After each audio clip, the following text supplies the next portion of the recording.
There is a lie that most people never question, a quiet lie that slips into the mind when you are young and stays there for decades. It sounds harmless, it sounds logical, but it quietly builds the walls of financial struggle around millions of lives. The lie is simple: work hard, and money will come. But look around.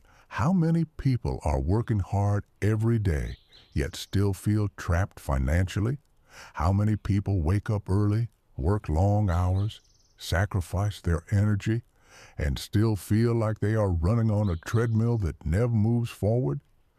And if hard work alone created wealth, then the most exhausted people on earth would also be the richest. But that is not the world we live in, because money follows rules, invisible rules, rules rarely taught in school, rules rarely explained clearly, rules that quietly separate those who build wealth from those who spend their entire lives chasing it. And that is exactly what this audiobook is about. In this audiobook, Main Money Rules. Stop doing this.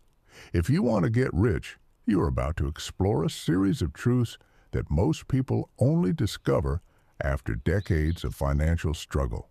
Not tricks, not overnight schemes, not empty motivational slogans. Real principles, psychological principles, behavioral patterns, daily habits that quietly shape the direction of your financial life. Because wealth is not created in dramatic moments. It is built in small decisions, daily thinking patterns, invisible habits that compound over time. This journey will reveal something powerful. Often, the biggest obstacle to wealth is not what you are doing. It is what you keep doing without realizing it is slowly keeping you poor. Habits that look normal, habits society celebrates, habits that feel comfortable, but habits that quietly sabotage your financial future. And here is the powerful shift. If you remove the habits that destroy wealth, the path toward financial freedom becomes far clearer. So throughout this audiobook, we will explore a series of powerful chapters, each chapter revealing one behavior that silently drains financial progress, and more importantly, how replacing that behavior transforms your relationship with money. We will explore why chasing comfort is one of the fastest ways to remain broke, why the desire to look successful often destroys actual success, why impatience is one of the most expensive emotions in the financial world, why most people misunderstand the purpose of income entirely, why emotional spending quietly sabotages entire futures, and why the people who build real wealth often think about money in ways that feel completely opposite to what society teaches. You will also discover a deeper truth. Money is not only about numbers. Money is psychological. It follows attention. It follows discipline. It follows patience. It follows the mindset of the person controlling it. And the moment your mindset changes, your financial trajectory begins changing as well. But before we continue, pause for a moment and ask yourself something honestly. If your financial life stayed exactly the same for the next 10 years, would you be satisfied with the direction it is heading? Or do you feel that quiet voice inside you saying, there must be a smarter way to live than this? If that thought has ever crossed your mind, then you are exactly where you need to be. Because understanding money is not about becoming obsessed with wealth. It is about reclaiming control. Control over your time, control over your options, control over the direction of your life. And one powerful sentence will guide this entire journey. Wealth is rarely built by doing more.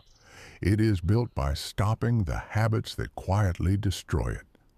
If that idea resonates with you, Take a moment to like this video as a small contract with your future self. Not for the algorithm, for the commitment you are making to understand the rules most people ignore.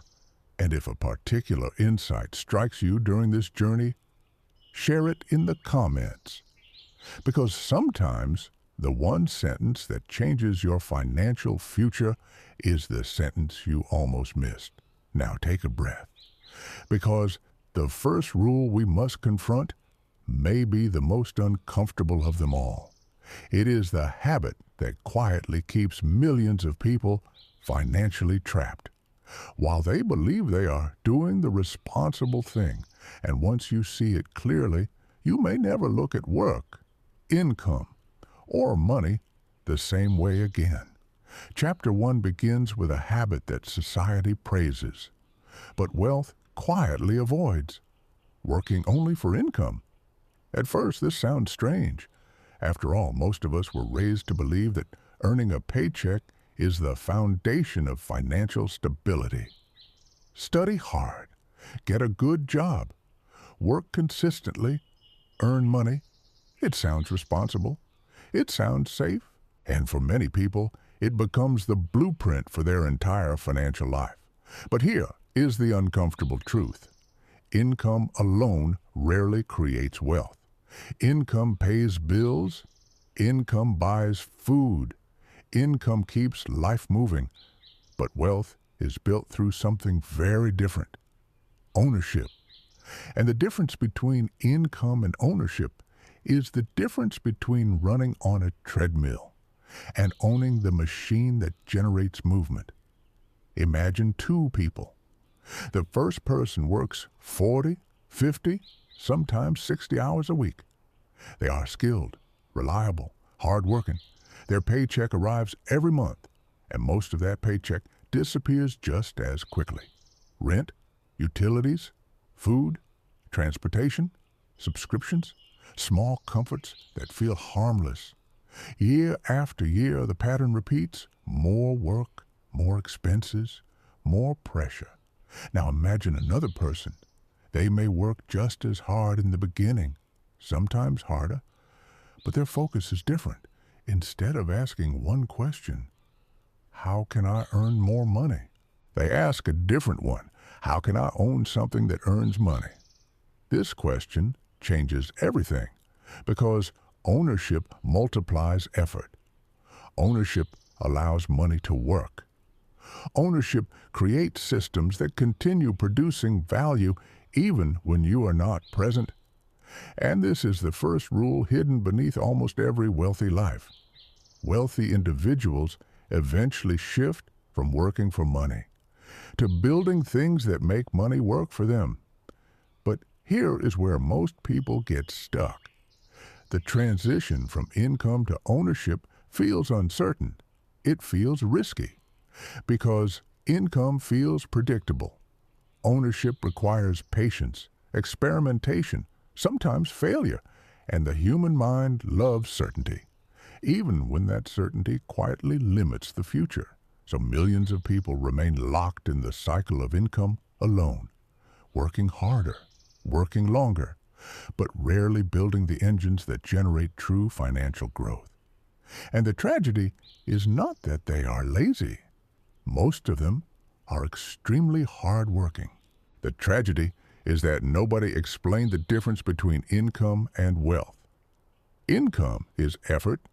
Wealth is systems. Income requires your presence. Wealth grows through assets, and assets can take many forms: businesses, investments, intellectual property, digital platforms, ownership in ideas that continue producing value. But the real shift begins in the mind, because the moment you begin thinking about ownership, your decisions begin changing. Instead of asking, what can I buy with this money? You begin asking, what can I build with it? Instead of measuring success by salary, you begin measuring it by assets. Instead of spending energy chasing raises, you start thinking about leverage. And leverage is one of the most powerful concepts in wealth creation. Leverage means using tools, systems, and ideas that multiply the value of your effort. Technology is leverage. Investments are leverage. Businesses are leverage. Even knowledge becomes leverage when applied correctly. But here is the mistake many people make. They try to build wealth after they feel financially comfortable. They say things like, "I'll invest later," "I'll start a business when I have more savings," "I'll think about assets once my income increases." But comfort rarely arrives by accident. Comfort is created by decisions. Small financial decisions repeated consistently over time. And one of the most powerful of those decisions is shifting your mindset from consumer to builder. Consumers exchange money for experiences. Builders exchange money for assets. Consumers ask, "What do I want today?" Builders ask, "What will create freedom tomorrow?" Now pause and reflect for a moment. If someone looked at your financial habits over the past year, would they see more consumption, or more creation, more spending, or more building? Because every financial life leaves clues. Clues about priorities. Clues about thinking patterns. Clues about whether money is being used to impress people today or create options for the future. And here is the surprising part. The people who eventually become wealthy often do something that seems strange at first. They delay visible success. They resist the temptation to look rich. They invest quietly. They build quietly. They allow time and patience to compound their decisions. And eventually, something remarkable happens. While others are still trading time for money, their assets begin generating income. While others must keep working to maintain their lifestyle, their systems begin supporting theirs. That is the power of ownership. But this is only the first layer of the money rules, because the next habit that keeps millions of people financially stuck is even more subtle. It hides inside something we all experience every day: comfort. And understanding the relationship between comfort and wealth may change the way you see your daily choices forever. Chapter 2 begins with a word that sounds harmless: comfort. A comfortable chair, a comfortable salary, a comfortable lifestyle. Comfort is one of the most seductive forces in modern life because it feels like success. But comfort has a hidden side. It quietly slows ambition. It softens urgency. It convinces you that small improvements are enough, even when your long-term goals require bold movement. Most people do not remain financially stuck because they lack opportunity. They remain stuck because they become comfortable just before real growth begins. Let's imagine a moment that happens in countless lives. A person receives their first stable paycheck. It feels good. Security appears. Bills are manageable. There is enough money left for entertainment, small luxuries, and occasional travel. From the outside, everything looks responsible. But something subtle begins happening inside the mind. The drive that once pushed them to explore possibilities begins fading. Risk feels unnecessary. Learning new financial skills feels optional. Building something bigger feels like extra work. Comfort replaces curiosity. And when curiosity disappears, financial growth slows down dramatically. Because wealth almost always grows outside the comfort zone, outside predictable routines, outside familiar thinking patterns. Comfort, ironically, can become the quiet enemy of progress. This does not mean suffering is required for wealth, but growth almost always requires discomfort. Learning new skills feels uncomfortable. Starting a business feels uncertain. Investing money feels risky. Delaying gratification feels frustrating. But these uncomfortable decisions create something powerful: momentum. Momentum in learning, momentum in financial literacy, momentum in building systems rather than simply maintaining a lifestyle. Now, here is something fascinating about human psychology. When income increases, comfort tends to increase faster than wealth. A raise arrives, lifestyle expands, a bigger apartment, a newer car, more subscriptions, more visible signs that life is improving. And suddenly, the person who once struggled financially now has something new: higher expenses. This pattern is called lifestyle inflation, and it quietly traps millions of people in a cycle where income grows. But financial freedom never arrives, because every increase in income is immediately absorbed by new comfort, more consumption, more convenience, more short-term pleasure, and the opportunity to build wealth quietly disappears. Now imagine a different approach. Instead of upgrading lifestyle immediately when income increases, you upgrade your assets. Your investments grow first. Your financial foundation strengthens first. Your future options expand first. Comfort becomes a reward that arrives later, not the first reaction to success. This mindset feels strange in a world that constantly encourages spending, but it creates extraordinary results over time because money that is invested early begins compounding. And compounding is one of the most powerful forces in finance. Small investments, repeated consistently, can grow into life-changing sums, not because of luck, but because time multiplies disciplined decisions. Comfort, however, interrupts this process. Comfort says, "You deserve to enjoy this now. You worked hard for this. Everyone else is doing it." And those statements are not entirely wrong. Enjoying life matters, experiences matter, but the order matters more. Wealthy individuals often follow a simple principle: invest first, upgrade lifestyle later. Most people reverse that order: upgrade lifestyle immediately, and invest only if money remains. But money rarely remains. Now here's a question worth asking yourself honestly. When your income increases, what increases first? Your investments or your lifestyle? The answer to that question often predicts the direction of your financial future, because wealth grows quietly through discipline, not dramatic decisions, not lucky breaks. Discipline, repeated over years, and discipline often requires temporary discomfort.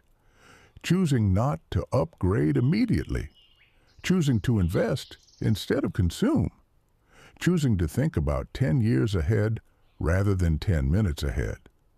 These choices feel small, but they create enormous differences over time. Now, let's explore another uncomfortable truth. Many people chase comfort not because they truly need it, but because they want to appear successful.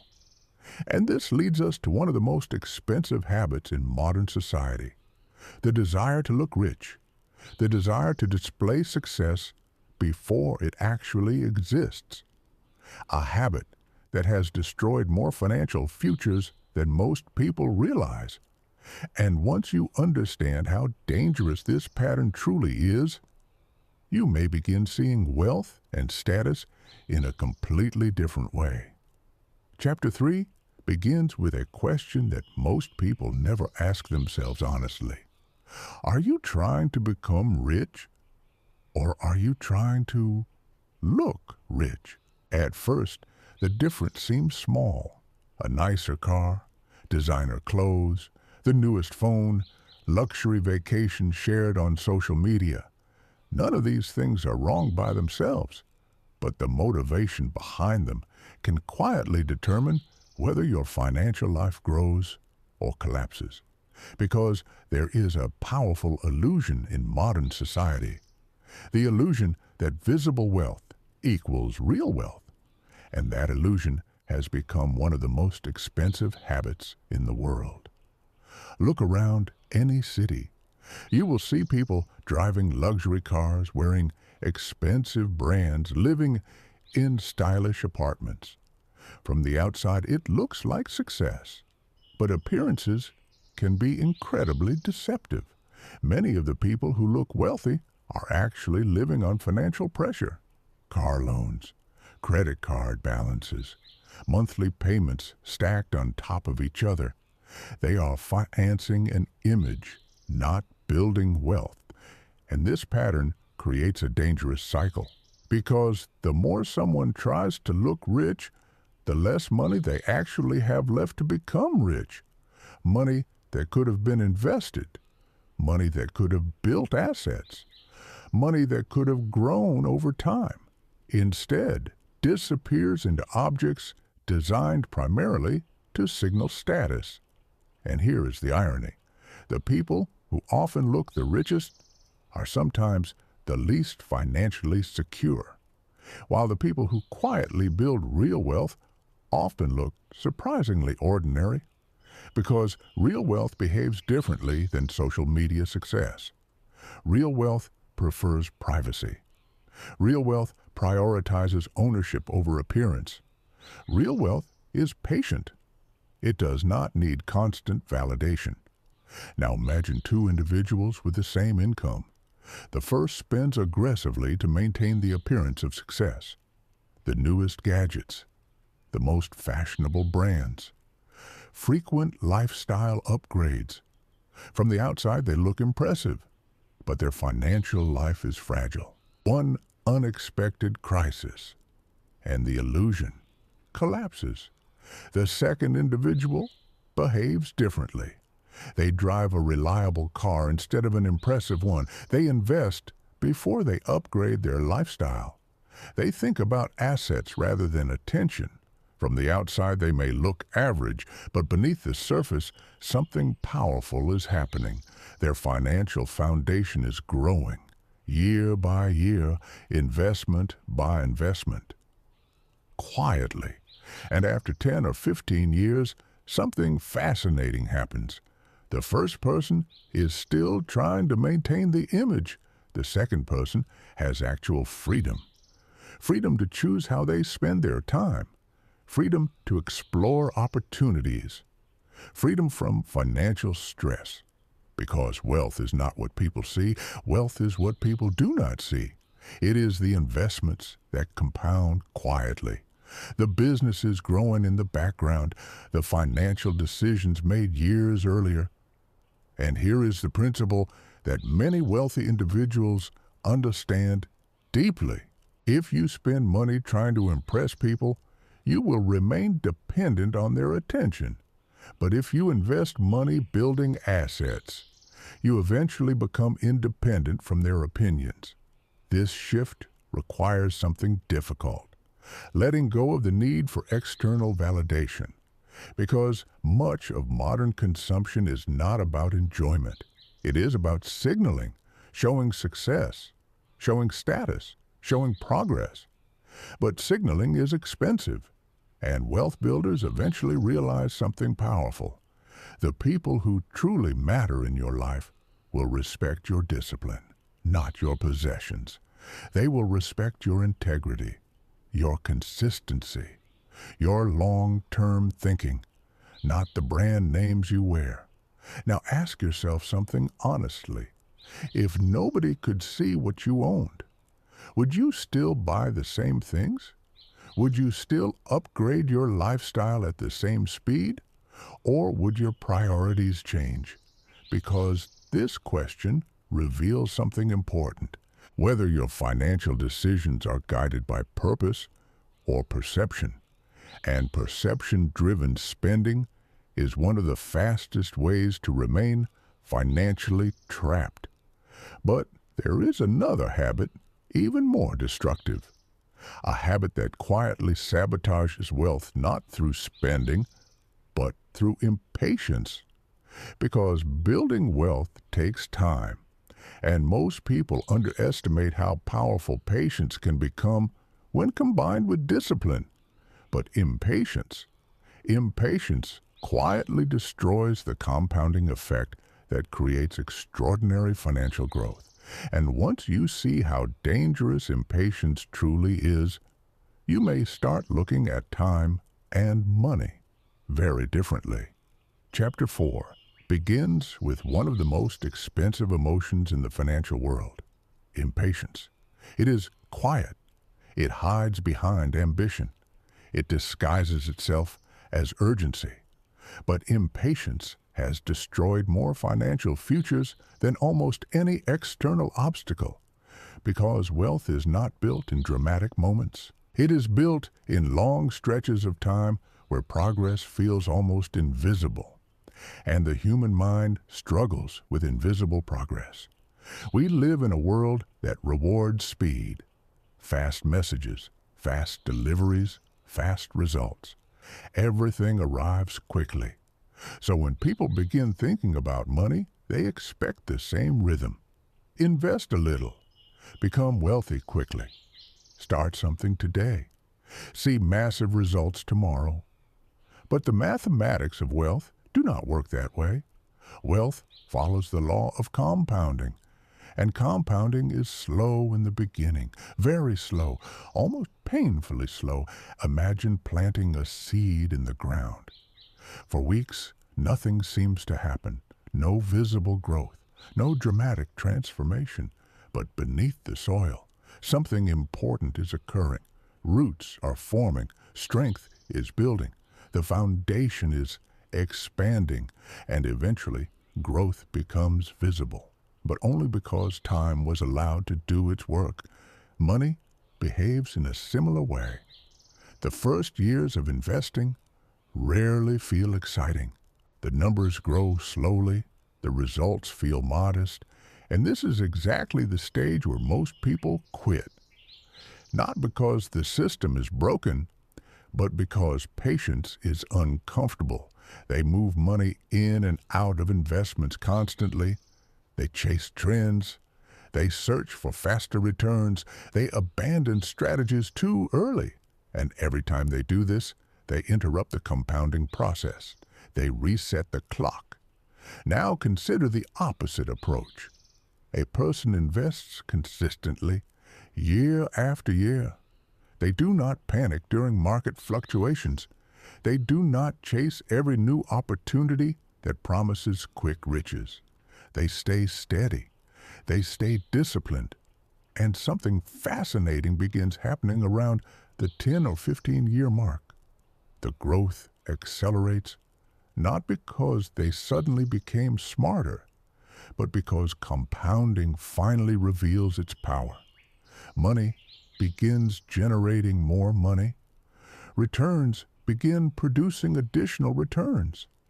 Momentum appears, and suddenly the numbers that once seemed small begin multiplying. But only because patience allowed time to work. This is why wealthy individuals often describe money differently than most people expect. They do not talk about speed, they talk about time, because time is the most powerful multiplier in finance. The earlier you begin investing, the more powerful compounding becomes. The longer you stay invested, the stronger the results grow, and impatience destroys this advantage. Impatience convinces people to interrupt the process, to withdraw early, to change strategies constantly, to abandon discipline whenever the results feel slow. But wealth is not built through emotional reactions. It is built through consistency. Consistency in saving, consistency in investing, consistency in allowing time to do what time does best. Multiply disciplined decisions. Now here is something even more interesting. Impatience also affects the way people approach opportunities. Many people want success immediately. They start projects expecting quick rewards. And when results do not appear within months, sometimes weeks, they assume the idea failed. But most successful ventures grow through a period of invisible progress. Learning curves, small improvements, slow momentum, and those who stay patient long enough eventually experience the breakthrough, while those who quit early remain stuck in constant restarts. New idea, new strategy, new plan, but never enough time for anything to fully develop.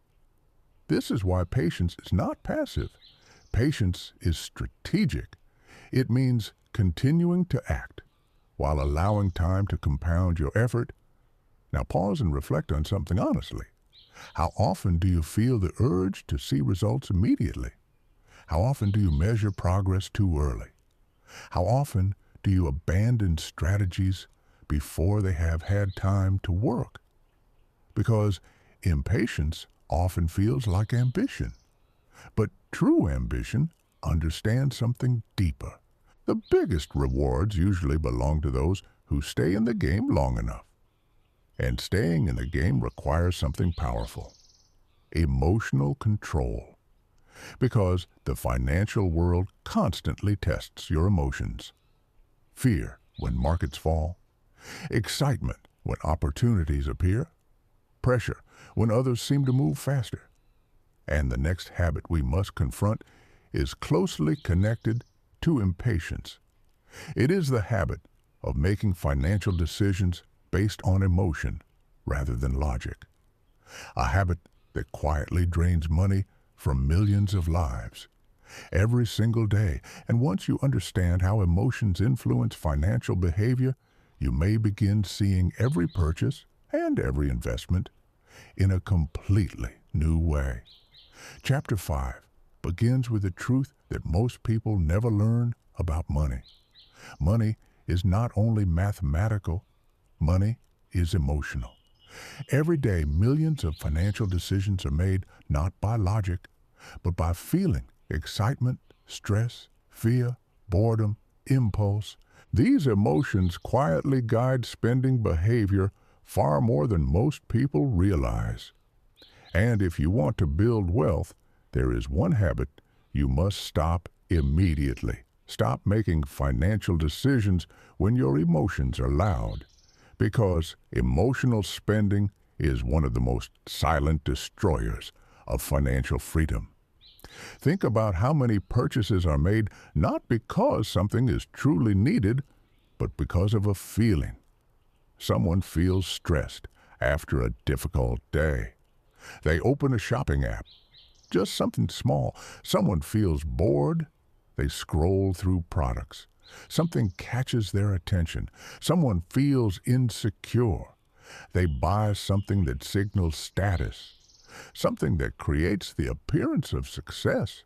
Someone feels excited after receiving money, a bonus, a raise, a tax refund, and suddenly the brain interprets that moment as permission to celebrate through spending.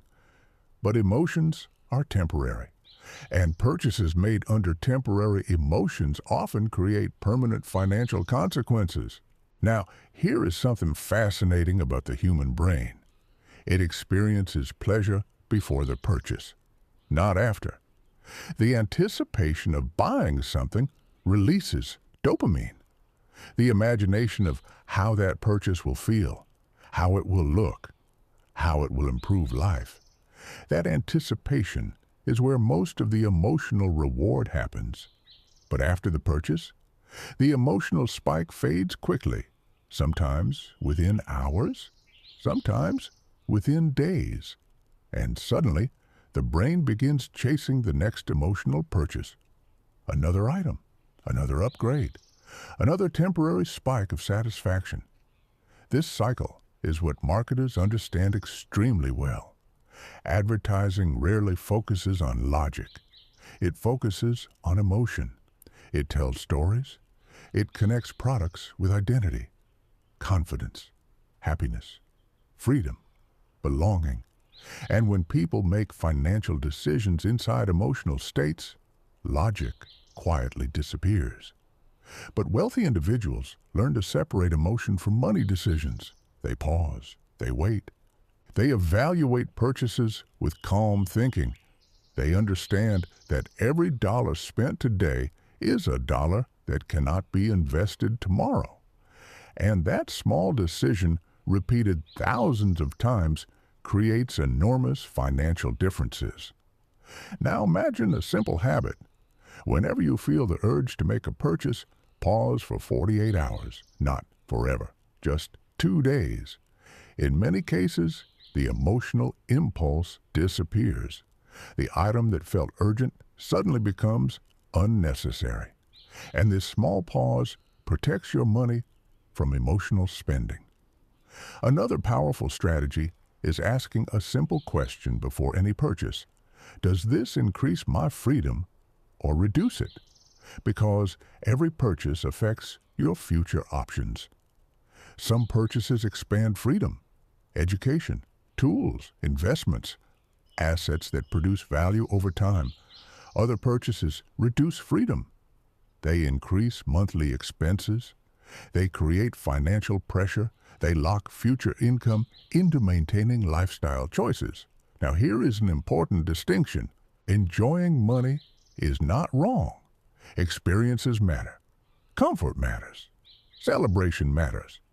But emotional spending becomes dangerous when it replaces intentional financial planning. When money becomes the tool used to manage feelings rather than build a future. And this leads to another financial habit that quietly traps millions of people. Confusing income with wealth. Because earning money and keeping money are two very different skills. Many people become excellent at earning income, but they never learn how to protect it, grow it, multiply it. And that misunderstanding leads to a financial illusion that has fooled countless lives. The illusion that a high income automatically means financial security. But the truth about income is far more complicated and far more important to understand. Because the next money rule may challenge everything you believe about success.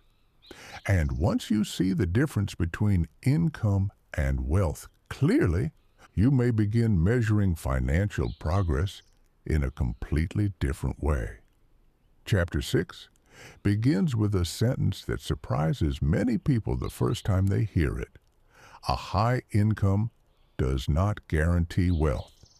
In fact, some of the highest income individuals in the world live under enormous financial pressure. Doctors, lawyers, executives, entrepreneurs with impressive revenue. From the outside, their lives look financially secure. Large homes, luxury cars, exclusive experiences. But behind the surface, the financial structure can be fragile. Because income is only one part of the financial equation. And when income increases without discipline, something dangerous often follows. Lifestyle expansion. Expenses grow. Expectations grow. Monthly obligations grow. And suddenly, even a large income becomes necessary just to maintain the lifestyle that was created. This is why many high earners feel trapped despite earning far more than average. Their financial life is not flexible. Their expenses have grown alongside their income, which means their freedom has not increased, only the scale of their responsibilities. Now imagine two individuals earning the same amount of money. The first individual treats income as permission to upgrade life constantly. A better car, a larger apartment, more luxury experiences. From the outside, success is visible, but internally, most of their income is already committed. The second individual behaves differently. They increase their investments when income increases. They maintain a modest lifestyle even as earnings grow. They focus on accumulating assets. And over time, something fascinating begins to happen. Their income becomes less important because their assets begin producing income. Rental properties generate monthly cash flow, investments generate dividends and growth. Businesses create revenue streams, and gradually the second individual reaches a point where work becomes optional rather than necessary. This is the true definition of wealth, not income, but freedom. Freedom to choose how time is spent. Freedom from financial pressure.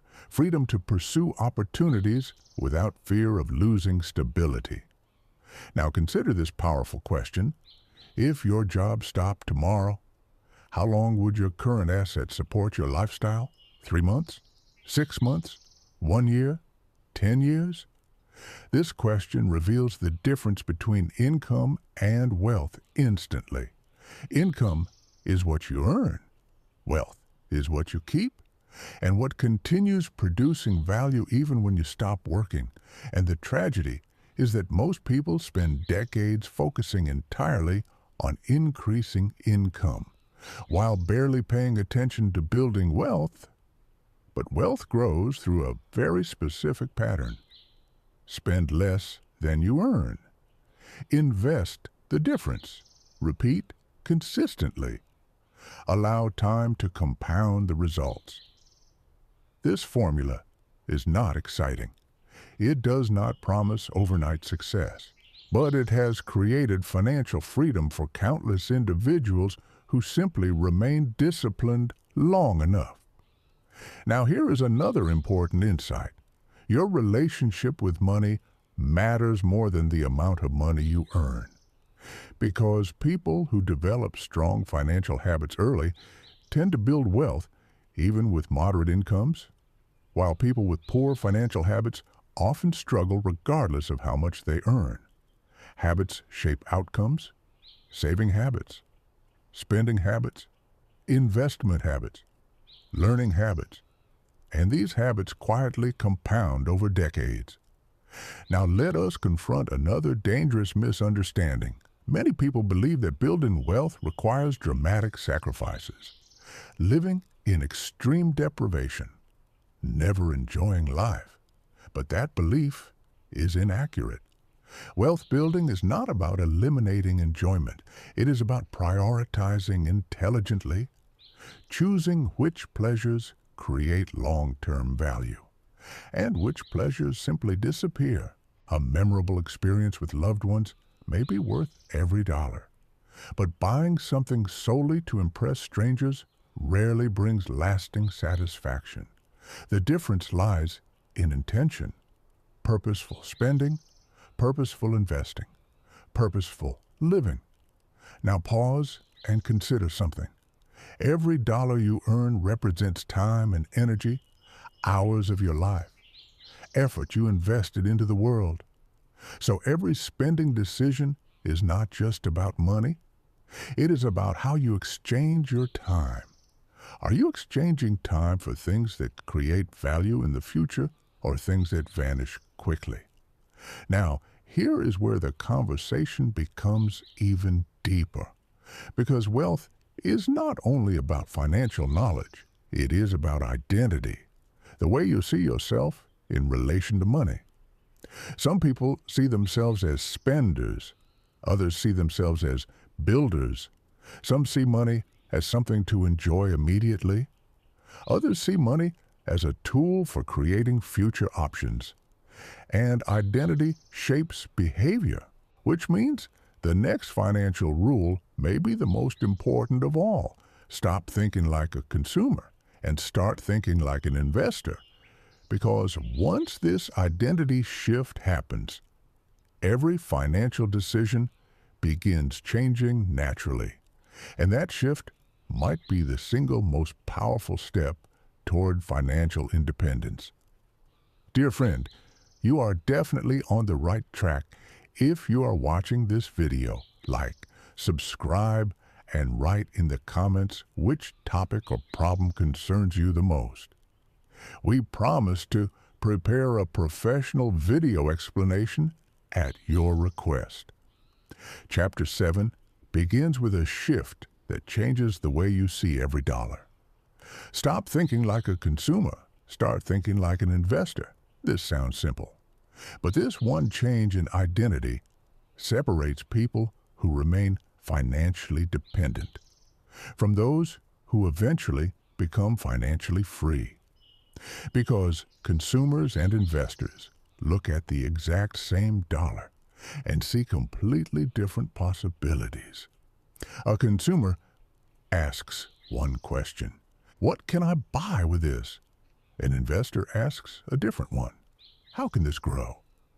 That small shift in thinking quietly changes the direction of your financial life. Let's imagine a moment that happens every single day. You receive money. Maybe it's your paycheck. Maybe it's extra income. Maybe it's a bonus. In that moment, the brain naturally begins imagining ways to spend it: the new gadget, the better furniture, the upgraded lifestyle. Consumption feels rewarding immediately. But investors interrupt this instinct with a different habit. They ask, how much of this money can I turn into an asset? Not tomorrow, not someday, right now. Because investors understand a simple truth: money has two possible destinies. It can be spent or it can be multiplied. And the earlier multiplication begins, the more powerful the outcome becomes. Now, this does not mean investors never spend money. They absolutely do. But the order matters. Invest first, spend second. Most people reverse that order. Spend first. Invest only if something remains. But something rarely remains. Because spending expands easily. Investing requires intention. Now imagine someone who receives $1,000. A consumer sees lifestyle upgrades. An investor sees opportunity. That money could purchase a course that increases earning power. It could be invested in a growing business. It could enter an investment portfolio that compounds over decades. The investor does not see the dollar as the end of the story. They see it as the beginning of another one. And this mindset becomes more powerful over time, because investors begin seeing opportunity everywhere: skills that create value, problems that can become businesses, ideas that can scale beyond individual effort. Consumers, on the other hand, often remain trapped in a cycle where money enters and immediately leaves. Money arrives, money disappears, and the financial life remains stagnant. Now, here is the fascinating part. The difference between consumers and investors is rarely intelligence. It is identity. If you believe you are simply someone who spends money to maintain lifestyle, your behavior will follow that belief. But if you begin seeing yourself as someone who builds assets, your decisions begin aligning with that identity. Identity shapes habits. Habits shape results. This is why the shift from consumer thinking to investor thinking is so powerful, because it transforms how you interpret every financial moment. Even small purchases begin looking different. A $200 impulse purchase might feel harmless to a consumer, but to an investor, that same $200 carries a different story. What could this become in 10 years if invested? And this question activates a completely different mental process: long-term thinking. Wealth builders constantly stretch their perspective forward in time. They think in years, sometimes decades, because time is the most powerful partner an investor can have. But consumers live in the present moment, the pleasure of today, the excitement of the purchase, the immediate reward. And when present pleasure dominates future thinking, wealth quietly disappears. Now, there is another dimension to investor thinking: learning. Investors treat knowledge as one of the highest return assets in the world. Financial education, business understanding, market awareness, negotiation skills. All of these abilities compound just like money. A person who spends time learning how money works often makes better financial decisions for the rest of their life. And those better decisions accumulate into enormous differences over decades. But here's the challenge: Learning about money requires curiosity. It requires stepping outside comfortable habits. And many people avoid financial education because it initially feels complex. Yet, the cost of ignorance can be enormous. Because when you do not understand money, you become dependent on systems that may not serve your long-term freedom. But when you understand money, you gain the power to design your financial future deliberately. And that knowledge becomes a lifelong advantage. Now here is a question worth reflecting on. If you looked at the past year of your financial decisions, did your behavior resemble that of a consumer or an investor? Because your answer reveals the direction of your financial life more clearly than your income ever could. And the next money rule will reveal another behavior that quietly prevents people from building wealth. A behavior that feels harmless, but slowly drains the most powerful resource you have, your time. Because a wealth is not only about money, it is about how effectively you convert time into value. And misunderstanding the value of time may be the most expensive mistake of all. Chapter 8 begins with a realization that many people avoid thinking about. Your most valuable financial resource is not money. It is time. Money can be lost and earned again. Investments can rise and fall. But time is the only resource that never returns once it has passed. And the way you use your time quietly determines the direction of your financial future. Because wealth is rarely created by people who simply work more hours. Wealth is created by people who learn how to convert time into scalable value. But most people are never taught this difference. They are taught to trade time for money, an hour of work for an hour of pay. And for many professions, this exchange is necessary in the beginning. But if a person spends their entire life trapped inside that equation, something powerful becomes limited income, because there are only so many hours in a day. And when income depends completely on hours worked, growth eventually reaches a ceiling. 24 hours exist in every day. Sleep is required. Energy is limited, which means income tied directly to time has a natural limit. But wealth builders eventually break that equation. They begin asking a different question.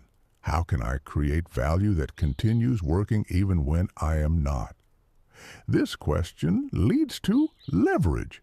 Leverage means multiplying the value of your effort through systems, technology, investments, businesses, ideas that can reach thousands of people instead of just one.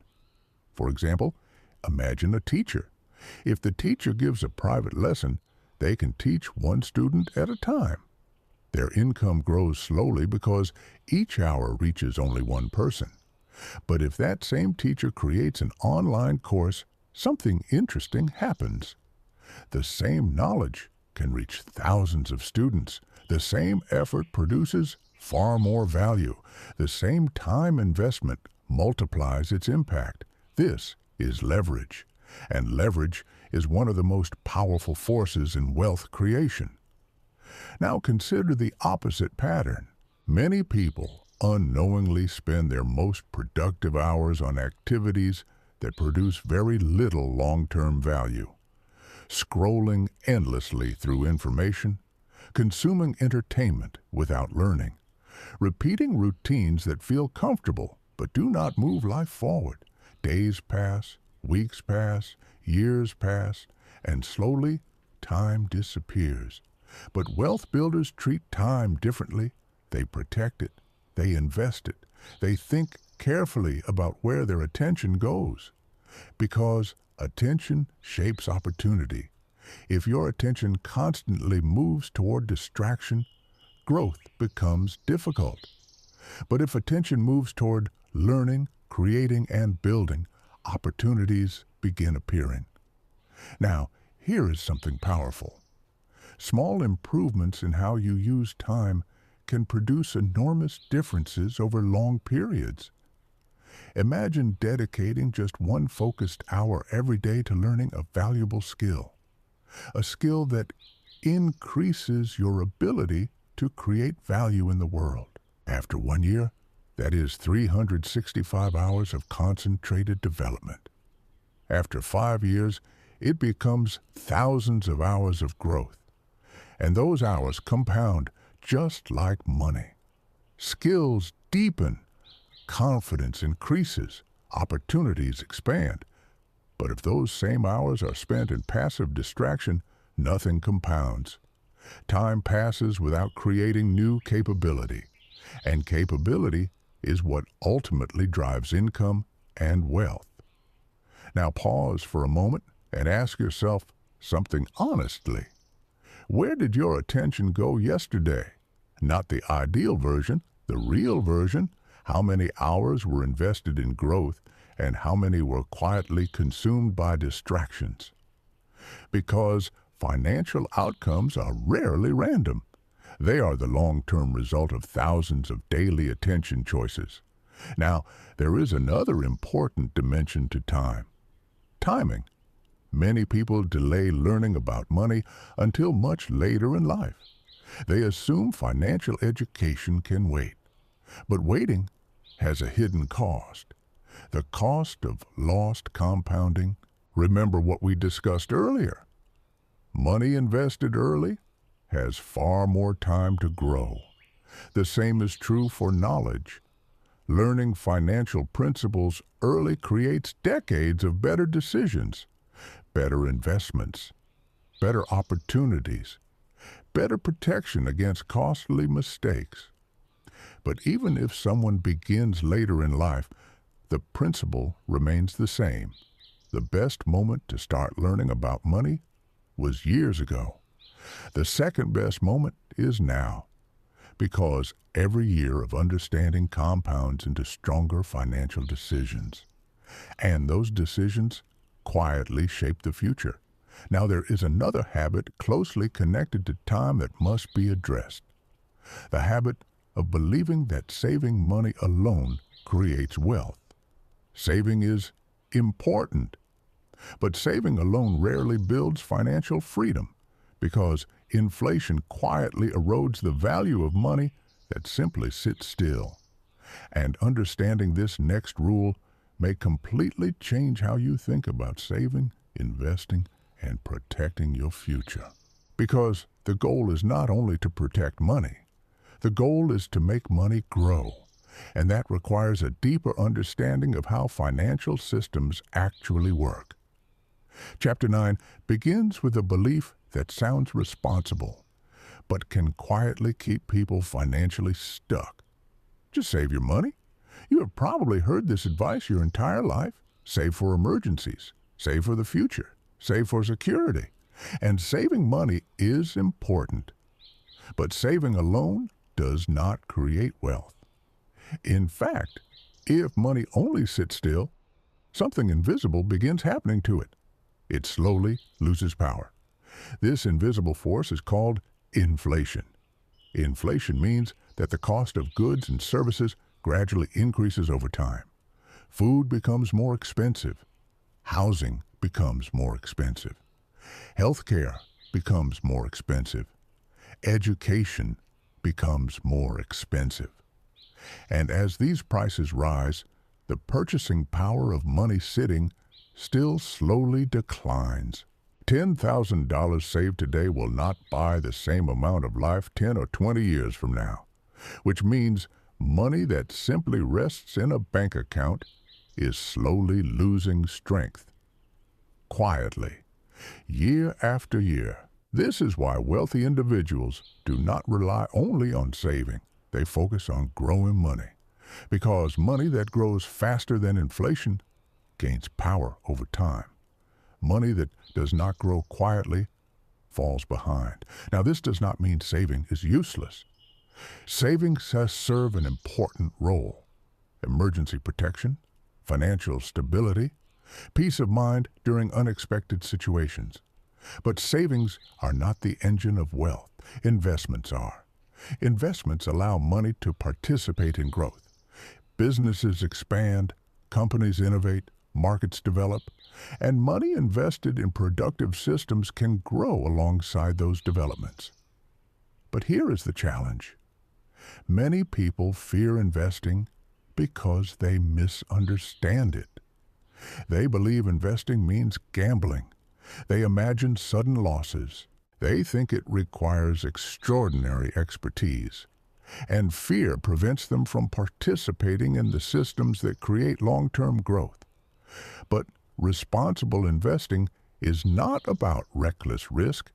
It is about informed participation in the economy. It is about understanding how money flows through businesses, markets, and assets that produce value. Over long periods of time, disciplined investing has historically created enormous financial advantages, not through speculation, through patience, through consistency, through allowing time to compound returns. But saving alone cannot do that. Imagine someone who saves $500 every month and stores it in cash for 20 years. They will certainly accumulate money. But that money does not multiply. Now imagine someone who invests that same $500 every month into assets that grow over time. Year after year, the growth compounds.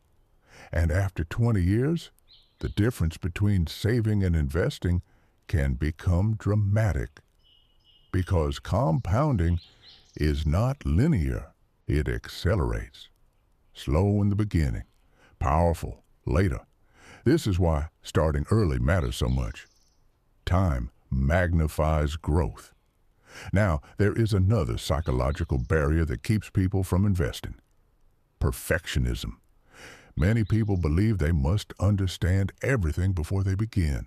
Every detail, every market movement, every strategy.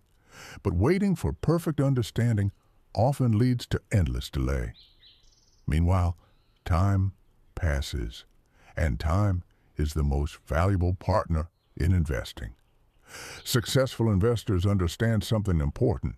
Learning happens through participation, through gradual experience, through careful decisions made consistently over time. You begin small. You learn continuously.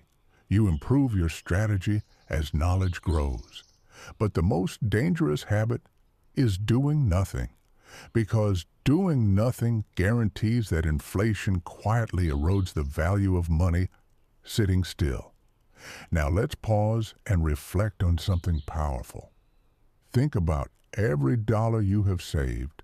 That dollar represents effort, time, energy, a piece of your life that you exchanged for money. So the real question becomes, will that dollar simply sit quietly losing strength? Or will it be placed in systems that allow it to grow? This decision may appear small in the present moment, but repeated over years, it shapes entire financial futures. Now here is another truth about investing that many people misunderstand. Investing is not about predicting the future perfectly. It is about participating in long-term progress. Human innovation continues, industries evolve, technologies advance, businesses expand, and investors who participate patiently in that growth often benefit alongside it. But there is another habit that prevents people from investing wisely, a habit rooted not in fear, but in distraction, the habit of chasing quick money, quick profits, fast success. Because the desire for speed often leads people away from stable wealth and toward risky shortcuts. And understanding why people chase fast money may be one of the most important financial lessons of all. Because the next money rule exposes one of the most dangerous traps in the entire world of wealth. The trap of believing that financial freedom can happen instantly. Chapter 10 begins with one of the most seductive lies in the world of money, the lie of fast wealth. You have seen it everywhere. Advertisements promising overnight success. Social media stories about someone turning a few $100s into millions. Headlines about people who became rich through one lucky trade, one viral idea, one sudden opportunity. And the message slowly sinks into the mind. Maybe I can skip the slow path. Maybe I can find the shortcut. Maybe wealth can happen quickly if I just discover the right trick. But here is the truth that almost no one advertises. Fast money is usually fragile money, because wealth that arrives without a strong foundation often disappears just as quickly. Look at the history of lottery winners. Many of them lose everything within a few years. Look at people who experience sudden financial windfalls. Without financial habits and discipline, the money often evaporates. Why? Because wealth is not only about the amount of money you have, it is about the behaviors that manage it. And behaviors are built slowly, through experience, through mistakes, through learning how money actually works. This is why chasing quick money can become extremely dangerous. Because the pursuit of speed often leads people toward high-risk decisions, speculative investments, unverified opportunities, financial schemes that promise extraordinary returns with very little explanation. And these opportunities often appear attractive precisely because they promise to eliminate time. But time is the very ingredient that makes wealth stable. Now consider something fascinating. Most people who build long-term wealth follow a pattern that looks almost boring. They invest consistently. They build businesses slowly. They improve their skills steadily. They allow time and discipline to compound results. From the outside, it does not look dramatic. But after 10 or 20 years, the results become extraordinary. Meanwhile, people chasing shortcuts often move through cycles of excitement and disappointment. A new opportunity appears, hope rises, money is invested quickly. Then results fail to match expectations. Losses appear, and the search for the next shortcut begins again. Years pass in this pattern, movement without progress, energy without stability. Because chasing speed usually replaces strategy. But wealth builders approach money differently. They think about sustainability, systems, long-term growth. They ask questions like, will this opportunity still make sense in 10 years? Does this asset produce real value? Am I building something durable or simply chasing excitement? These questions slow decisions, but they protect wealth. And protection is one of the most important financial skills a person can develop. Now here is an important truth. There are moments where money can grow quickly. Opportunities exist. Innovations create sudden wealth. Businesses sometimes expand rapidly, but those moments usually appear after years of preparation. After someone has developed the knowledge, discipline, and awareness necessary to recognize the opportunity.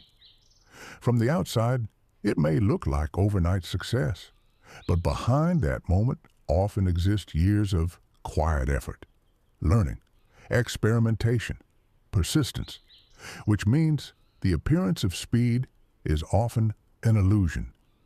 Now pause for a moment and ask yourself something honestly. Have you ever been tempted by the idea of fast money? A shortcut that promised dramatic results quickly? Most people have, because the idea is incredibly attractive.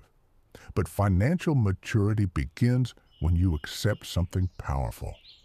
The slow path is usually the fastest path to lasting wealth, because slow growth builds strong habits. Strong habits build stable wealth, and stable wealth creates freedom. Now, there is another subtle habit that prevents people from building wealth, a habit that has nothing to do with intelligence, opportunity, or income. It has everything to do with comparison. The habit of measuring your financial progress against the visible success of others. And in a world dominated by social media, this habit has quietly become one of the most destructive forces in financial decision-making, because comparison does something dangerous. It distorts reality. And once reality becomes distorted, financial decisions begin following illusions instead of truth.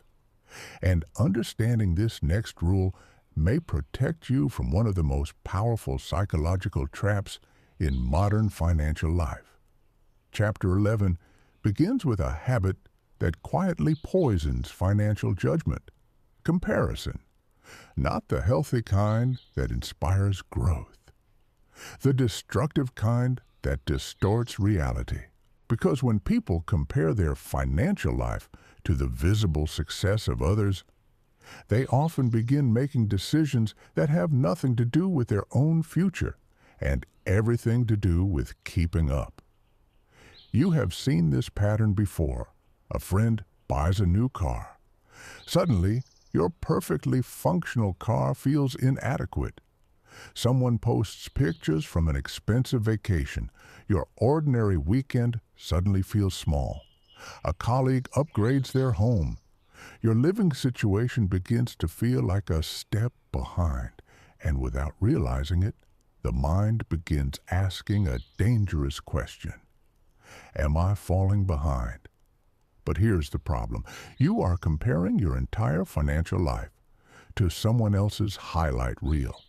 You see the purchase, you see the celebration, you see the luxury, but you rarely see the debt behind it.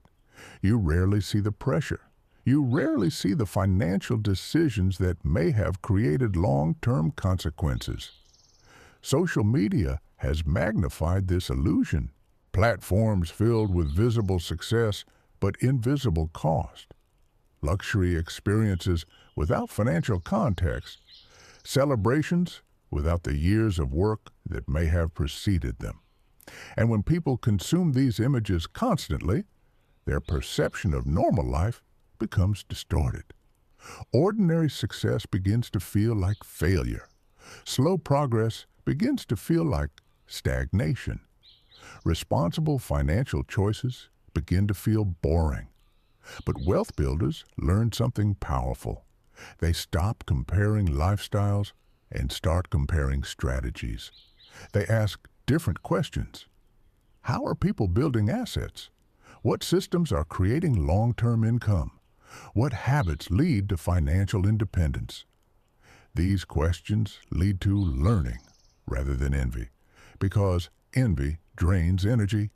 Learning multiplies it. Now imagine two individuals exposed to the same successful person. The first individual compares lifestyle. They have a better house. They travel more. They seem richer. This comparison creates pressure, the desire to catch up, the temptation to upgrade lifestyle prematurely. But the second individual studies behavior. What decisions did they make 10 years ago? What investments did they focus on? What habits created their current position? That curiosity produces knowledge, and knowledge produces opportunity. Comparison based on appearance leads to spending. Comparison based on strategy leads to growth. Now, there is another hidden danger in financial comparison. It accelerates spending decisions. When people feel behind, they often try to fix the feeling quickly. Through purchases, through lifestyle upgrades, through visible signs of success. But these reactions often deepen financial pressure rather than solving it. Because wealth is not a race against other people. It is a process of building stability over time. And stability grows through patience, discipline, and clarity about your own priorities, not someone else's. Now, here is something important to remember. Everyone is on a different financial timeline. Some people inherit resources. Some discover opportunities earlier. Some face obstacles others never experience. Comparing your timeline to someone else's ignores these differences completely, which means comparison often produces frustration rather than insight. But when you focus on your own strategy, progress becomes clearer. Are your investments growing? Are your skills improving? Are your financial habits becoming stronger? These questions reveal real progress, even when it happens quietly. And wealth almost always grows quietly in the beginning. Now, here is another powerful shift wealthy individuals often make.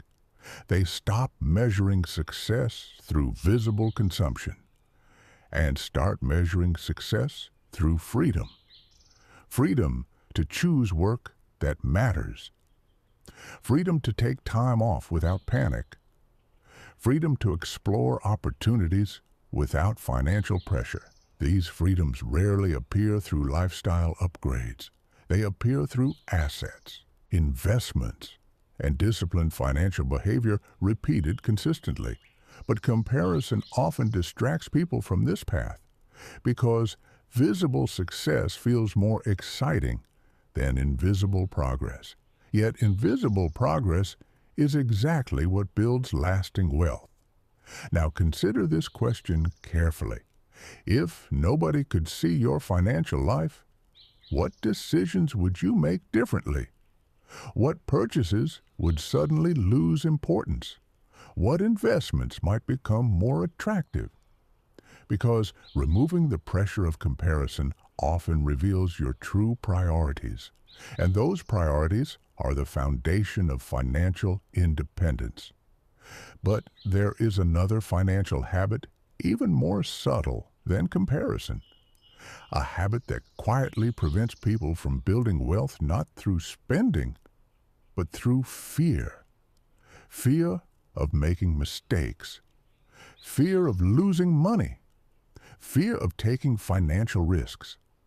And while caution is important, excessive fear can become a prison, because avoiding all risk often means avoiding the opportunities that create growth. And learning how to think about risk intelligently may be one of the most valuable financial skills you can ever develop. Chapter 12 begins with a word that most people misunderstand: risk. For many people, the word risk immediately triggers fear. Losing money, making the wrong investment, starting something that fails. And because the fear of losing money feels painful, many people adopt a strategy that seems safe. They avoid risk completely. They keep money where it cannot fluctuate. They avoid investments. They avoid business ideas. They avoid opportunities that involve uncertainty. From the outside, this appears responsible, careful, prudent. But here is the hidden problem. Avoiding all risk is itself a very large risk, because the world does not remain still. Markets evolve. Technology changes industries. Inflation erodes purchasing power. Opportunities appear and disappear, and people who never participate in growth systems slowly fall behind. Not suddenly, but gradually, year after year. This is why wealthy individuals rarely try to eliminate risk. Instead, they learn to understand it. They learn to manage it. They learn to distinguish between two very different types of risk: blind risk and calculated risk. Blind risk is gambling, acting without information, following hype, investing based on excitement instead of research. Calculated risk is different. Calculated risk involves learning, understanding how an investment works, studying long-term trends, evaluating potential outcomes. Calculated risk does not eliminate uncertainty, but it replaces ignorance with awareness, and awareness dramatically improves decision-making. Now, imagine two people approaching an opportunity. The first person reacts emotionally. They hear about something popular. Everyone is talking about it. They rush in quickly. Little research, little understanding. If the outcome is negative, they become discouraged and avoid investing again. The second person behaves differently. They study the opportunity carefully. They understand the risks involved. They invest only what they can afford to lose. They diversify their investments. And if the outcome is imperfect, they treat it as education rather than failure. Over time, this mindset produces something powerful: experience. And experience is one of the most valuable assets an investor can possess, because every market teaches lessons. Every investment teaches patterns. Every mistake teaches awareness. But people who avoid risk entirely never gain this experience. They remain observers rather than participants. And observation alone rarely builds wealth. Now, here is another truth about risk that surprises many people. Some risks decrease over time. The longer you remain invested in strong systems, the lower the probability of loss becomes. For example, historically, long-term participation in growing economies has often produced positive outcomes, but short-term speculation often increases risk dramatically, which means the biggest risk is often not investing, but speculating emotionally, buying assets only when excitement is high, selling when fear appears, reacting instead of planning. This pattern destroys wealth quickly because emotional investing replaces strategy with impulse. Now let us explore another perspective. Every financial decision contains risk. Spending money has risk. Saving money has risk. Investing money has risk. Even doing nothing has risk. The question is not whether risk exists. The question is which risks you choose to accept. The risk of learning and participating in growth, or the risk of remaining financially stagnant. Now, here's something interesting about fear. Fear often protects people from short-term discomfort, but exposes them to long-term consequences. Fear of learning about money leads to poor financial decisions later. Fear of investing leads to lost compounding opportunities. Fear of starting something new leads to missed opportunities for growth. But when people gradually confront these fears, something changes. Confidence grows, knowledge expands, and financial decisions become more thoughtful, more strategic. Now ask yourself something honestly. What financial decision have you been delaying because of fear? Learning about investing? Starting a side business? Improving financial education? Sometimes the biggest step toward financial growth is simply confronting the fear of beginning. Because once the first step happens, uncertainty becomes information, and information becomes confidence. But there is another habit that quietly keeps people financially stuck. A habit connected not to fear, but to comfort. The habit of relying on a single source of income. And in a world that changes quickly, depending on one stream of money can become extremely dangerous. Because financial stability rarely comes from a single stream. It comes from multiple streams flowing together. And understanding how income streams work may be one of the most powerful financial lessons of all. Chapter 13 begins with a financial vulnerability that many people ignore until it is too late, relying on a single source of income. For most of modern history, this seemed normal. One job, one paycheck, one employer. Stability appeared predictable. Work hard, stay loyal, and the system would take care of you. But the modern economy has changed dramatically. Industries evolve quickly. Technology replaces certain jobs. Companies restructure. Entire professions shift within a decade. And when someone depends on only one stream of income, a single unexpected change can create enormous financial pressure. Imagine a river flowing into a city. If the city depends on only one river for water, what happens when that river dries up? The entire system struggles. But if multiple rivers flow into the city, stability becomes much stronger. The same principle applies to money. Wealthy individuals rarely rely on a single income stream. They build multiple streams that support each other: salary income, investment income, business income, rental income, royalty income, digital income streams created through scalable systems. Each stream adds resilience. If one slows down, others continue flowing. This is not about working endlessly. It is about building financial architecture, designing a structure where money enters your life through more than one door. Now here is the interesting part. Many of these income streams begin very small. A side project that earns a little extra. An investment that produces modest dividends. A digital product that sells occasionally. At first, these streams may not look impressive, but their true power appears over time, because each stream can grow. And when several streams grow simultaneously, financial stability increases dramatically. But many people resist building additional income streams. Why? Because it requires effort beyond routine.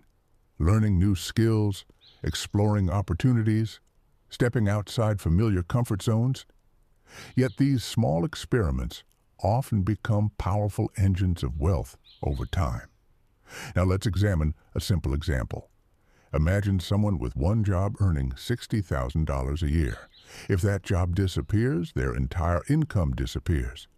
But imagine another person with the same salary, plus 3 smaller income streams. A small investment portfolio producing dividends, a side business generating occasional sales, a digital skill creating freelance opportunities. Each stream may begin modestly, but together they create security, opportunity, flexibility, and over time, one of those streams may grow into something much larger than the original job. This is how many entrepreneurs begin. A side project that slowly expands, an idea tested in spare hours, an experiment that eventually becomes a primary source of income. But if someone never experiments with additional income streams, they remain dependent on a single system, and dependence limits freedom. Now here's something important to understand. Building multiple income streams does not mean exhausting yourself. It means thinking creatively about leverage. How can your knowledge create value beyond a single hour of work? How can technology amplify your effort? How can investments grow quietly in the background? These questions shift your mindset from survival to strategy, from dependence to design. And designing your financial life intentionally is one of the most powerful steps toward independence. But there is another financial habit that quietly prevents people from building multiple income streams. A habit connected to comfort again. The habit of believing that learning new skills becomes unnecessary after a certain point in life. And this belief may be one of the most expensive mistakes anyone can make. Because in a rapidly changing world, financial growth belongs to those who remain curious, those who continue learning, those who adapt faster than the environment around them. And the next rule reveals why lifelong learning may be the most powerful wealth-building strategy of all. Chapter 14 begins with a financial truth that many people discover far too late. Your income will rarely outgrow your knowledge because money follows value. And value is created through skills. But here is the problem. Many people stop learning the moment formal education ends. They graduate, they find a job, they settle into routine. And slowly, curiosity fades. Learning becomes something they associate only with school. But in the real world, the most financially valuable education usually happens after school, because industries evolve constantly. Technology reshapes the economy. New opportunities appear every year, and people who continue learning remain positioned to capture those opportunities, while people who stop learning slowly become trapped in outdated systems. Now think about this. 20 years ago, entire industries that dominate today barely existed. Digital marketing, online education, app development, content creation, remote consulting, artificial intelligence tools. People who remained curious during those years were able to position themselves early, not because they predicted the future perfectly, but because they stayed engaged with change. Curiosity became opportunity, but those who remained comfortable with old routines often missed those waves entirely. And this is one of the most important financial habits wealthy individuals develop. They treat learning as an investment, not an obligation, not a temporary phase, an ongoing strategy. Because every new skill expands potential income streams. Every new perspective improves decision-making. Every new piece of knowledge increases the number of opportunities a person can recognize. Now here's the fascinating part. Skills compound just like money. The first skill you learn opens the door to the second. The second makes the third easier. And over time, a person with multiple complementary skills becomes extremely valuable in the marketplace. For example, someone who understands marketing alone has value. Someone who understands technology alone has value. But someone who understands marketing and technology can build digital systems that reach thousands of people. The combination multiplies value, and value multiplies income. This is why curiosity becomes one of the most powerful financial advantages a person can develop. Curiosity pushes you to ask questions, to explore new tools, to experiment with new ideas. And experimentation often leads to unexpected opportunities.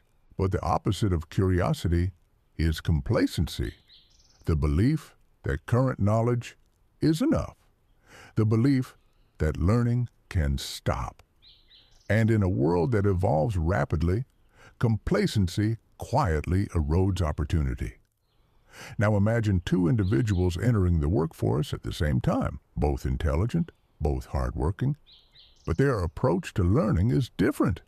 The first person stops learning after formal education ends. They perform their job well, but they rarely expand beyond their current responsibilities.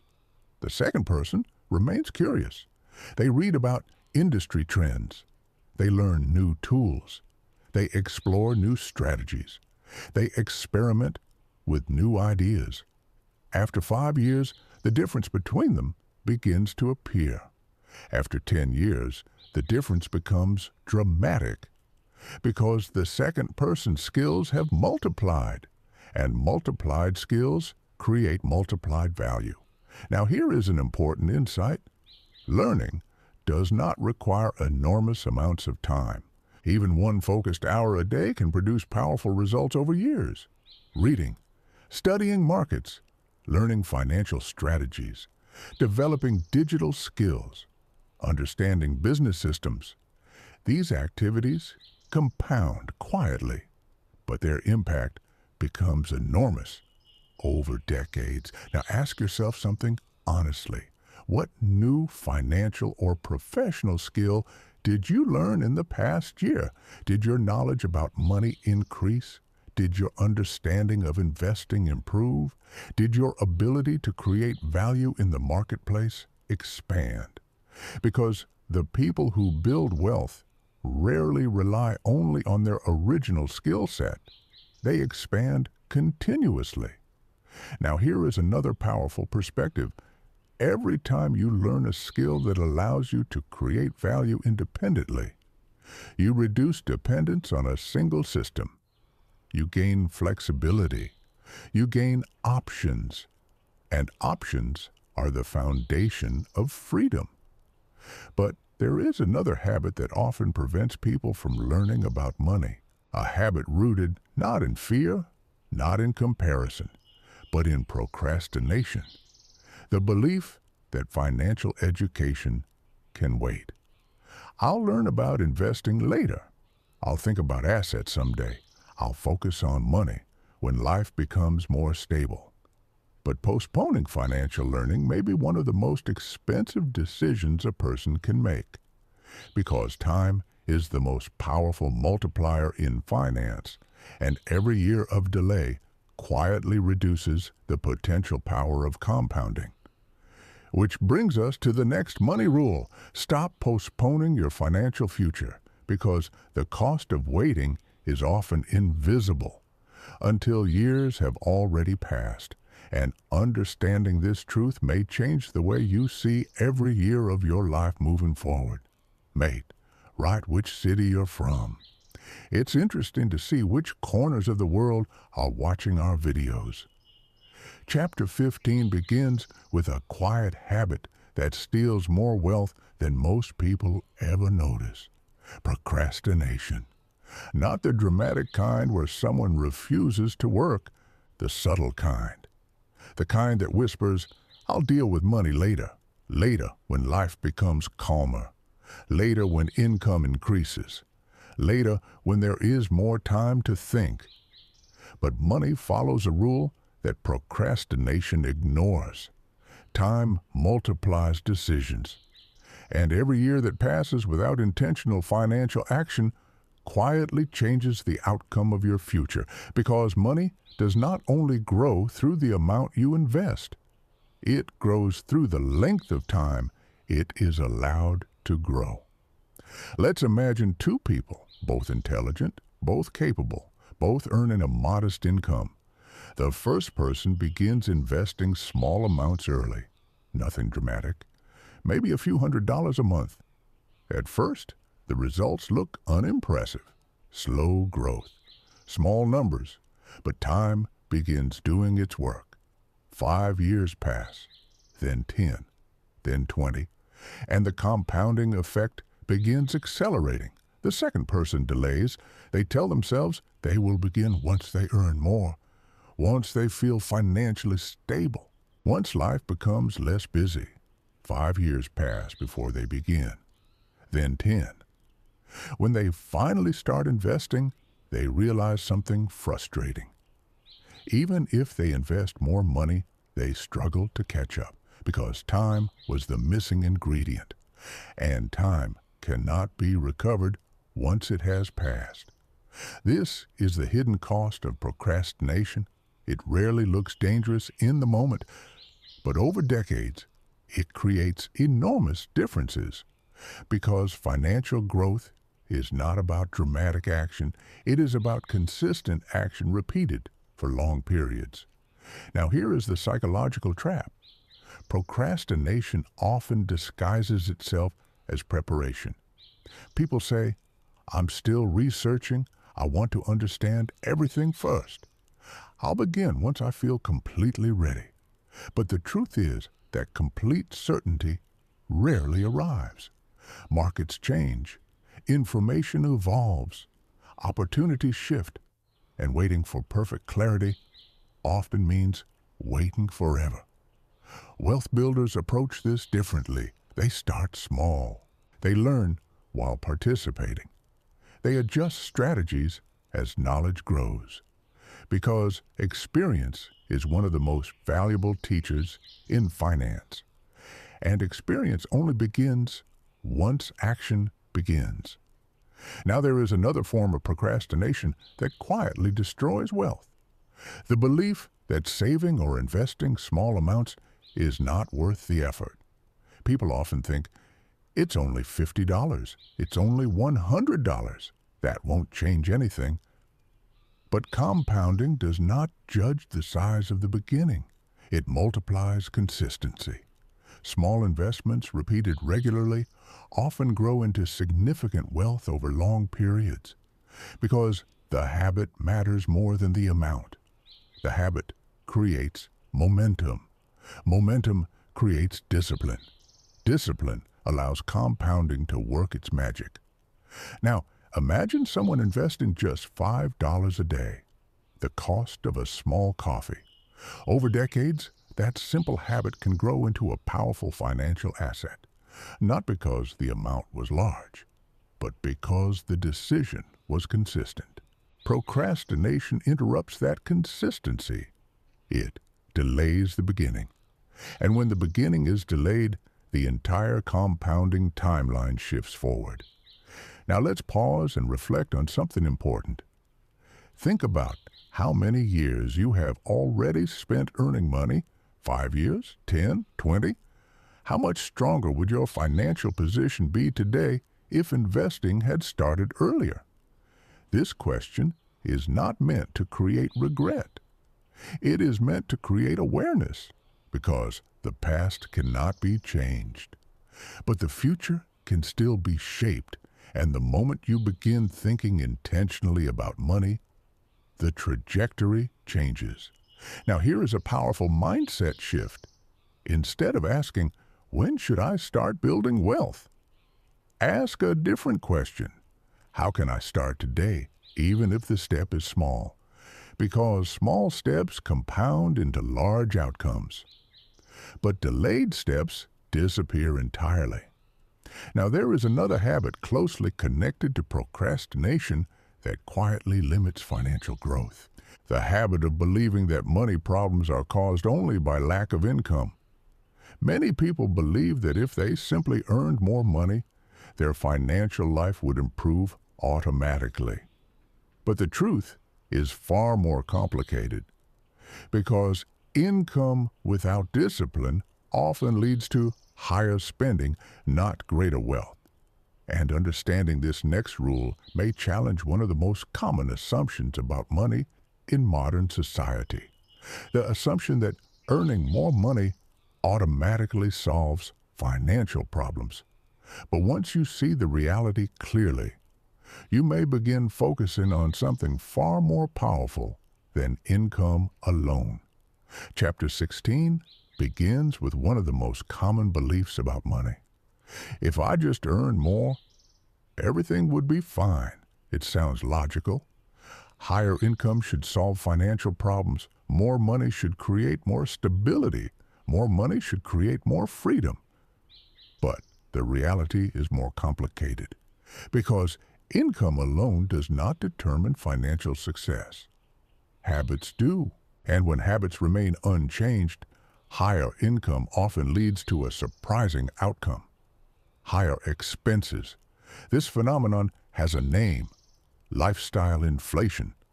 Lifestyle inflation happens when every increase in income is immediately matched by an increase in spending. A raise arrives, the apartment upgrades, the car upgrades, subscriptions multiply, vacations become more expensive. From the outside, life looks like it is improving. But internally, something dangerous happens. Financial pressure grows alongside income, because the new lifestyle requires the new income to continue, which means freedom never actually increases. Only the cost of living increases. Now imagine two people receiving the same salary increase. The first person upgrades their lifestyle immediately. A better car, a more expensive apartment, more luxury experiences. From the outside, success is visible, but their financial margin remains small. The second person does something different. They increase their investments first. They maintain most of their current lifestyle. They allow their income increase to strengthen their financial future. From the outside, their life may look the same, but internally, something powerful is happening. Assets are growing, investments are compounding, financial pressure is decreasing, and over time, the difference between these two individuals becomes enormous. One continues chasing higher income to maintain lifestyle. The other gradually builds independence, because income growth without financial discipline rarely creates wealth. It simply expands consumption. Now here is another important truth. Financial freedom is not about how much you earn. It is about how much you keep and how effectively that money grows. Some people earning six figures remain financially stressed. Others earning moderate incomes build strong investment portfolios over time. The difference is not salary. The difference is behavior. Now pause for a moment and consider something honestly. If your income doubled tomorrow, what would happen first? Would your investments grow, or would your lifestyle grow? Your answer reveals something important about your financial habits. Because wealth builders treat income increases as opportunities to accelerate asset growth. Consumers treat income increases as opportunities to expand lifestyle. Now, there is nothing wrong with enjoying the rewards of hard work.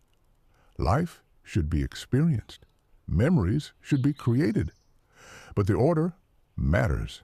Invest first, upgrade lifestyle gradually. When that order is reversed, financial stress often grows quietly in the background. Now here is another perspective that wealthy individuals understand deeply. Financial freedom is not determined by income alone. It is determined by the relationship between income and expenses. Someone earning $50,000 and living on $30,000 has financial margin. Someone earning $200,000 and spending $195,000 has very little margin. Margin creates flexibility. Margin creates opportunity. Margin creates peace of mind. And margin grows when people control lifestyle inflation intentionally. Now here is a powerful question to reflect on. If your income stopped for 6 months, would your current lifestyle remain sustainable, or would financial stress appear immediately? This question reveals the strength of your financial structure, because wealth is not measured by lifestyle. It is measured by resilience, by how long your assets can support your life without requiring constant income. And resilience grows through disciplined habits repeated consistently over time. But there is another financial behavior that quietly destroys wealth even faster than lifestyle inflation. A behavior connected to something extremely human. The desire for instant gratification, the urge to enjoy rewards immediately rather than waiting for greater rewards later. And this next rule may be the most difficult one for many people to accept, because it challenges the way modern culture encourages us to live.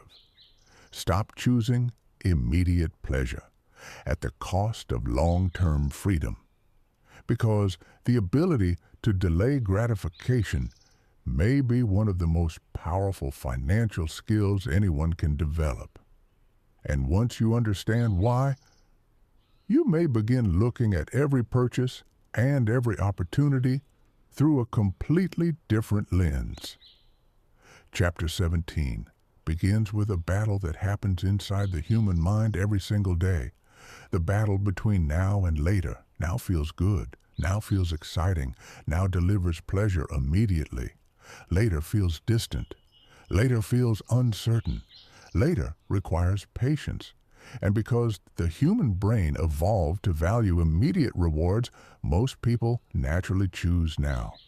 Buy the upgrade now. Enjoy the luxury now. celebrate the income now. But wealth follows a different rule.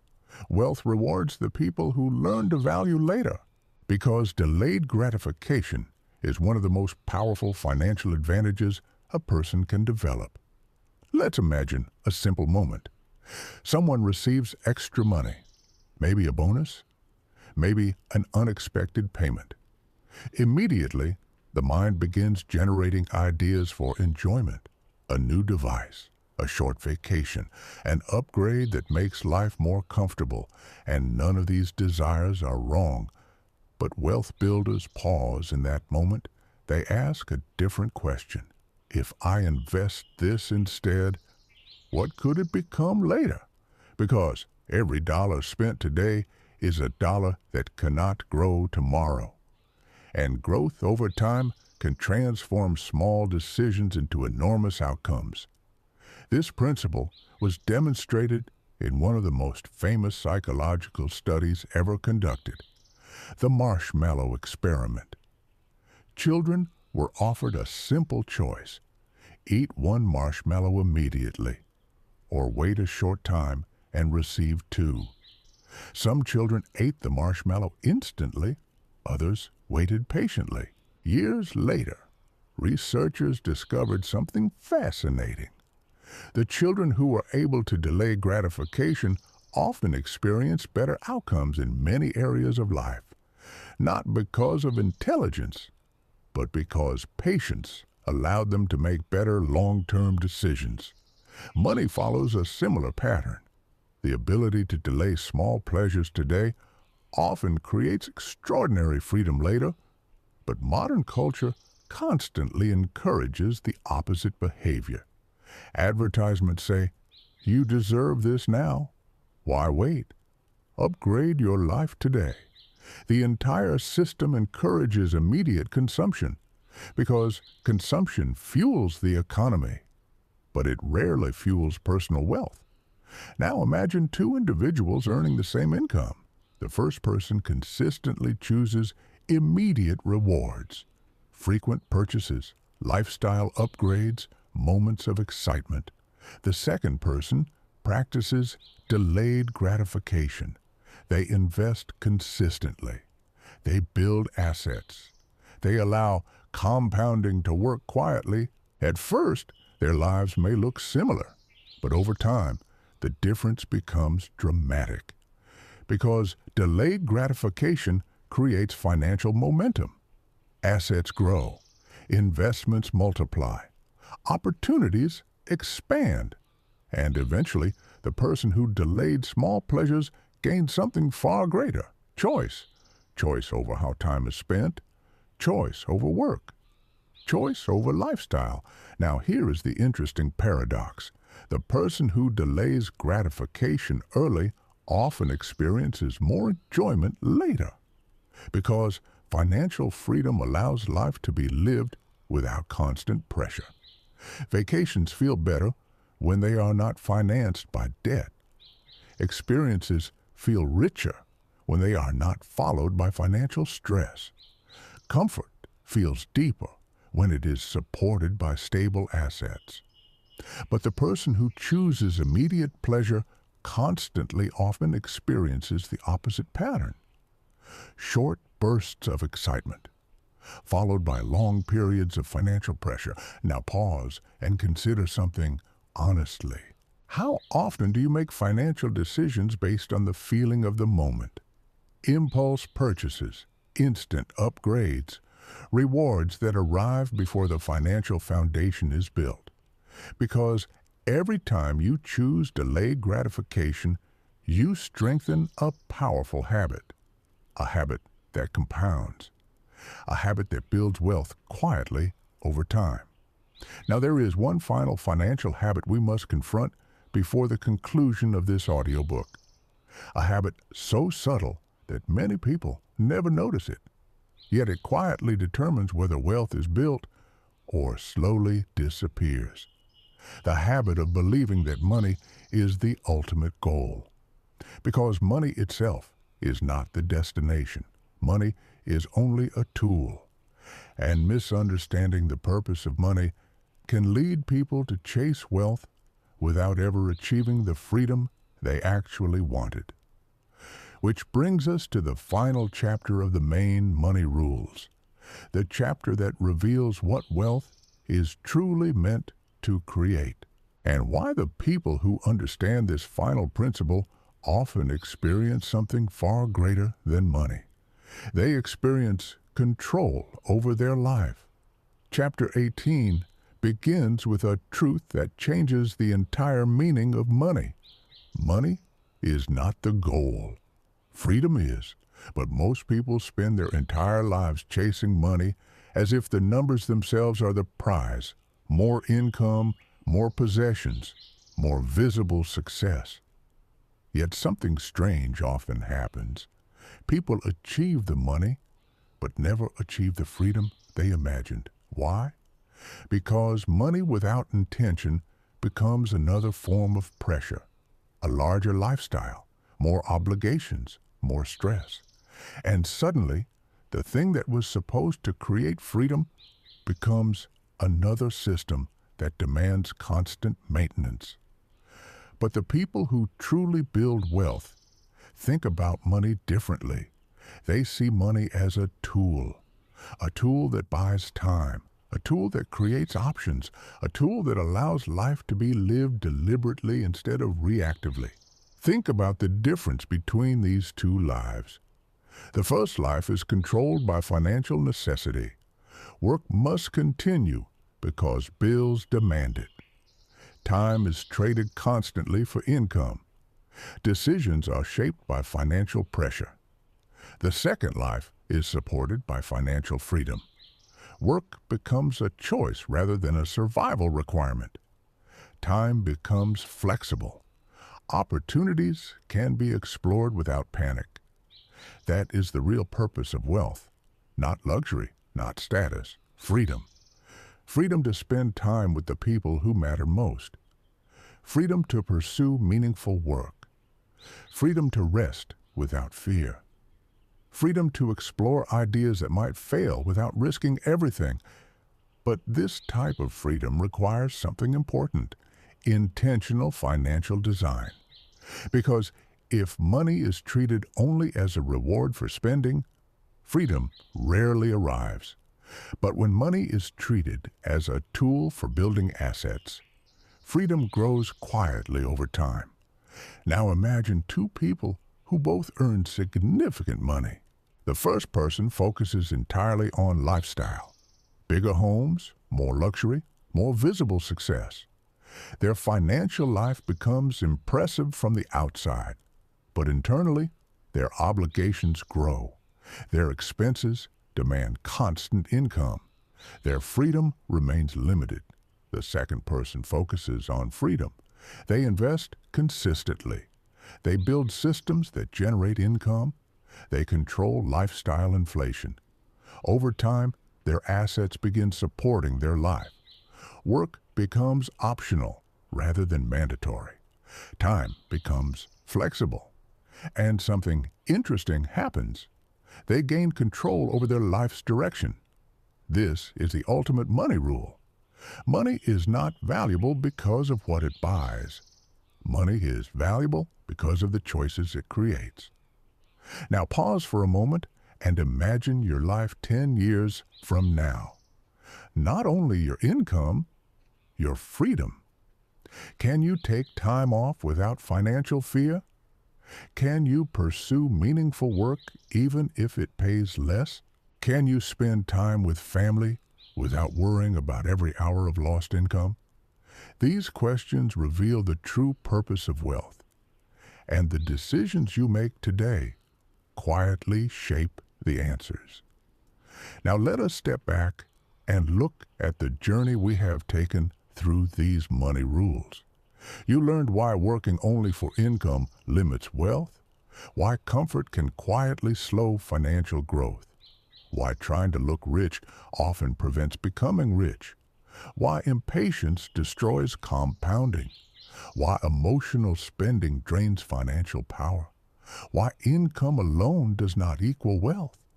why thinking like an investor changes everything, why time is your most valuable resource, why saving alone is not enough, why chasing quick money is dangerous, why comparison distorts financial decisions, why intelligent risk builds opportunity, why multiple income streams create stability, why lifelong learning multiplies value, why procrastination steals compounding, why lifestyle inflation traps high earners, why delayed gratification builds freedom, and finally, why money is only valuable when it creates control over your life.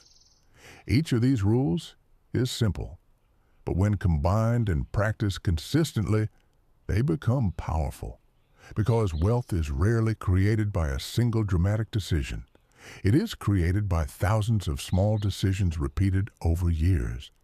Now here is one final thought to carry with you after this audiobook ends.